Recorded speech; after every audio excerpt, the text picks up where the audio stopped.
This video is brought to you with the support of TrueFire. Learn, practice, and play with TrueFire.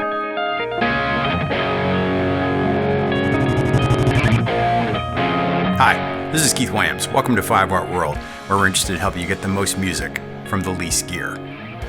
I recently had a conversation with Jon Beato, where he said that the guitars in my thumbnails don't say professional guitarist. This was something that was pointed out to him a long time ago by his brother Jon. You see, early in Rick's channel, he'd often simply pick up the Danelectro U1 that was near at hand to demonstrate something on that guitar. Jon went on to say that there really are only 3 or 4 guitars that every guitarist recognizes as being played by professionals. Guitars that say, "I do this for a living." And after that call, as I sat thinking it over, I realized that Rick and Jon are right. That even when I've put up pictures of the couple of really high-end Colin guitars that I own, folks don't really respond to them the same way that they do to my Telecaster, or even to the new SG. Shortly after that, I had a conversation with my buddy David Barber, where he said that he thinks of me as sort of a catch and release collector. Someone that buys a guitar or a style of guitar, checks it out for a while, and then sells it on. Catch and release collectors go into a guitar purchase knowing it doesn't have to be a lifetime relationship. They can buy a nice guitar, hopefully get a good price, learn from it, have the experience, but each instrument isn't so precious to them that they can't part with it when the time comes. I included this language in an Instagram post, and perhaps predictably, people chimed in saying that they were great at the catch part, but it was really challenging to do the release part. And I've certainly been there. I started the channel during a period of paring back to the few guitars I was playing the most. I went from 3 dozen down to 3 back then. And for the record, the 3 that I got down to weren't even on Jon Beato's list. It was this bit about staying with a guitar long enough to really develop an educated opinion about it that's stuck in my head. So what are the 3 guitars that say professional to the widest range of players? And how long do we need to spend with a guitar before we think it's been long enough to get to know it well? If you enjoy our videos, make sure to subscribe, or grab a t-shirt, hoodie, Stomp preset pack, or a 5-Watt World Barber BUSS Overdrive to support what we do. And to become a bigger part of 5-Watt World, sign up for the Friends of 5-Watt on Patreon. There's a friend level to suit any budget. The links are in the description. I think it's in my interest to know enough about each of the major food groups to know what I'm talking about. So what David said really struck me. He said, you need to become a Les Paul player, for example, at least for a while. I've also been working with David on designing a couple of pedals, so I really feel like I should have one of each of the big 3 for testing prototypes when he sends them up for evaluation. All this raised some interesting questions that my playing life and making short history videos has helped me define. And as always, these are definitions from me. As the expression goes, your mileage may vary. So back to those questions. First, what spec of each guitar is representative enough to serve for optics and for testing? Each of the big 3 has been around in one form or another since the early to mid-1950s. I say in one form or another because that sort of gets to the heart of the challenge here. If the premise is that these 3 are the most recognizable, then let's check in on what the guitars are and what the recognizable specs are for each. To check this first box, I just bought a 2007 Les Paul Deluxe that was released as a Guitar of the Week. I've always liked the sound of many humbucking pickups, the way they sort of straddle the humbucker single coil tones, and I've been collecting information for a short history video on the Deluxes. So this seems like the right choice right now. You might know that around 2007, Gibson was chambering the Les Paul bodies to get the weight down. Some folks might argue that this is not original spec, and they're right, of course. But I've played both with and without chambering, and to my ears, chambering doesn't seem to make an effect on the tone more than the difference between one piece of wood and the next. And at 8 pounds and 2 ounces, I'm very happy with that compromise. The next obvious question is those mini humbucking pickups. They're typically much brighter than their full-size brothers, but a brighter tone is generally what folks say about the best bursts, the whole Telecaster on steroids idea. I did some quick research on guys that played Deluxes, and 2 of my teenage idols were right there. Scott Gorham of Thin Lizzy used a Deluxe as his main guitar for a few records, and Pete Townsend moved to using them after his beloved late 60s Batwing SG specs were changed by Gibson. He played them stock and he played them modified with an added middle pickup, right in through the mid-70s, windmilling his way through all the tunes from Who's Next. And probably truth be told, since we're also considering optics and early influences. In 1979, I went to see Billy Joel play at the Rochester War Memorial, and his lead guitarist David Brown was using a gold-top Deluxe Les Paul. I hadn't been to many live shows at that point, so it really stuck in my head. And Billy Joel can also be seen playing a Deluxe in the 1986 video for A Matter of Trust. This was right before Brown left the band. Who knows, it might even have been the same guitar. I'm sure it was my youth, but the mini humbucking pickups on that expansive gold became a standard for me.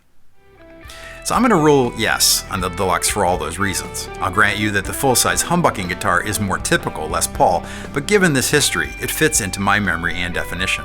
Besides, if we're talking optics, nothing says Les Paul across all those years of production than a gold top. So that's one.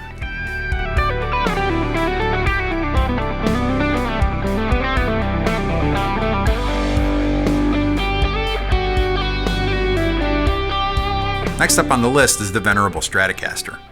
In my mind, there's the two classic styles, the early maple neck guitars and the rosewood board guitars that started in '59. Whether it's Buddy Holly, Buddy Guy, Eric Clapton, Mark Knopfler, to now Rogers on maple neck guitars, or rosewood boards for Bonnie Raitt, Hank Marvin, John Mayer, Jeff Beck, or Stevie Ray Vaughan. Hendrix and Gilmour switched from rosewood to maple and back again, so really, either one works. I love the look of them both, and they certainly are equally recognizable. I'd venture that it's the body style and the headstock shape that says Stratocaster to an audience member, even a non-guitar playing fan. 3 single coil pickups, of course. I have a preference for the original 7 1/4 inch radius, shared by Mick Taylor of That Pedal Show, and Jeff McErlane. McErlane's guitar tech, Matt Brewster, at 30th Street Guitar goes so far as to say that the further you get from 7 1/4 inch radius, the less it sounds stratty to him.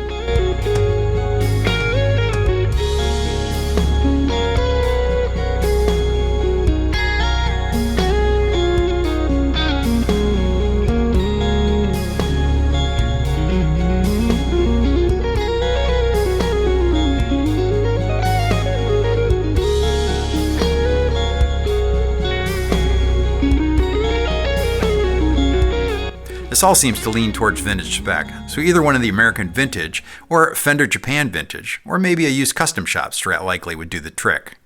That search is continuing, so stay tuned, or reach out if you've got a great sounding Strat with vintage spec that's around 7 pounds. I reached out to TrueFire to be my sponsor because I've used them for years. I'm currently having fun going through Eric Johnson's Tone, Melody, and Truth. With over 2 million users worldwide, whether you're a beginner, intermediate, or advanced level player, TrueFire has lessons to enhance and inspire your playing. Get 35% off courses using the promo code 5watt35, or like I do, sign up for the All Access Pass to use the entire TrueFire catalog. I really like TrueFire, and I think if you give them a shot, you'll like them too. Sign up for using the link in the description to support 5 Watt World and get some great lessons at the same time. I'd like to thank TrueFire for their support in making this video. And that leaves us with the Telecaster.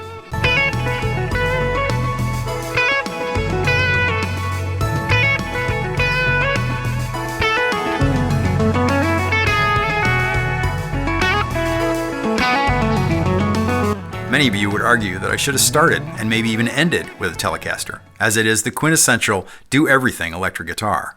While researching the Fender Japan video, I bought one of the 2022 custom mod Telecasters.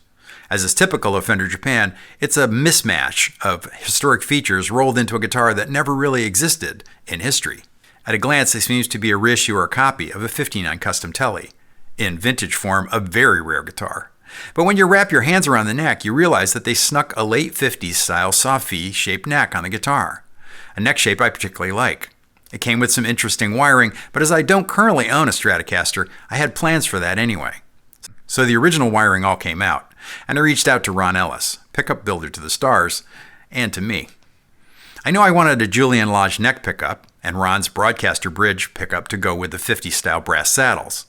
But I wanted his recommendation for a pickup for the middle that could be pushed down out of the way of my picking hand and still balance well with the other choices.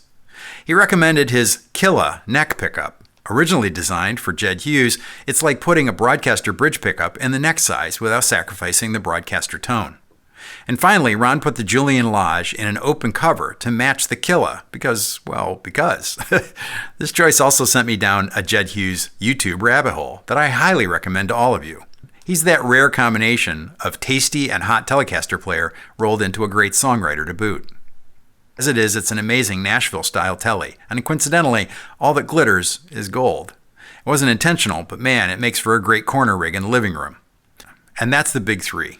I just have the one gap, as I'm currently trying to become a Les Paul player in my catch and release phase. The Strat can wait. So why do I think that folks see these as more professional? It probably comes down to a frequency of use in history. These are simply the guitars that people have seen most often, being played by their favorite artists across time. I'd like to think it's also the sound of the three guitars, all classic tones, that helps define it. And I'm sure, to a certain extent, that's true. But I think it's probably likely more what is referred to as optics, what's been visible in the hands of the famous players on stages and covers of magazines, and what we're most then drawn to. Which leads me to address whether I think this is generational. To check that, I had a conversation with my old script editor, Perry. In his mid-30s, his musical tastes are wide-ranging, but he's a solid generation later than me. But he's also a self-professed vintage Strat guy, and has a rare custom shop Les Paul that he tells me needs to go into his grave with him.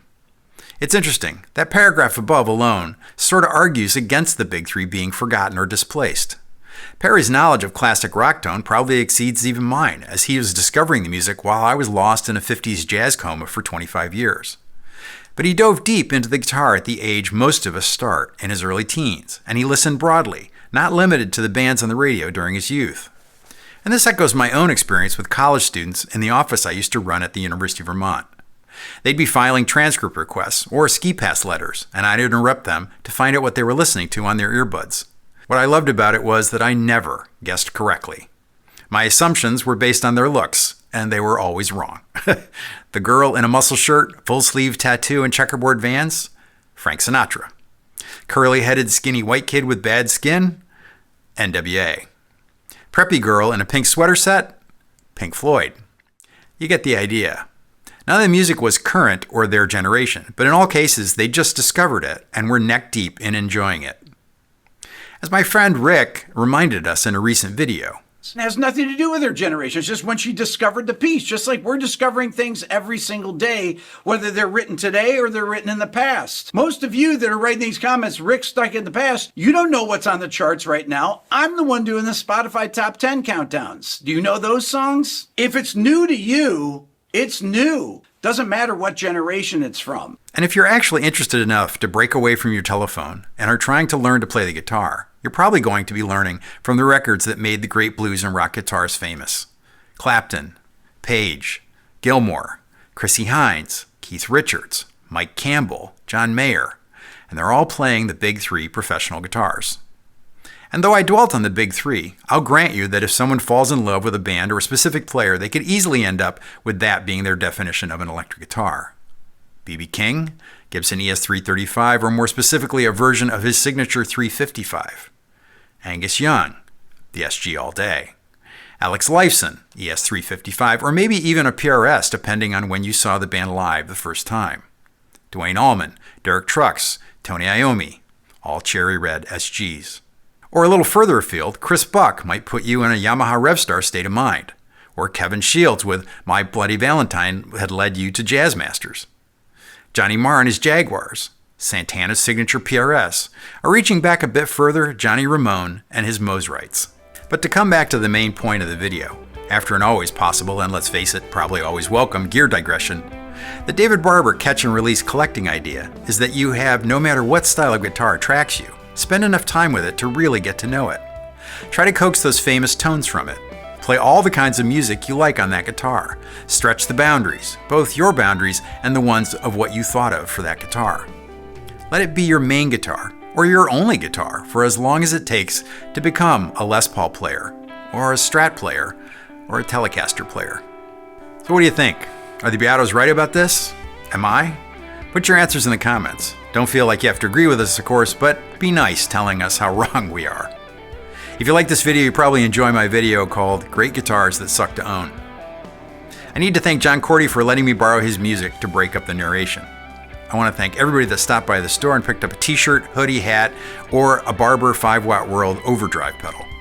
And in particular, I need to thank the Friends of 5-Watt. It's the guitar community I've always wanted. You're all 5-Watt World. I just make the videos. If you enjoyed this romp on catch and release collecting, hit the like button. And if you haven't subscribed yet, go ahead and hit that too. Thanks for hanging with me till the end. Until next time, I'm Keith Williams. Thanks for being a part of the 5-Watt World.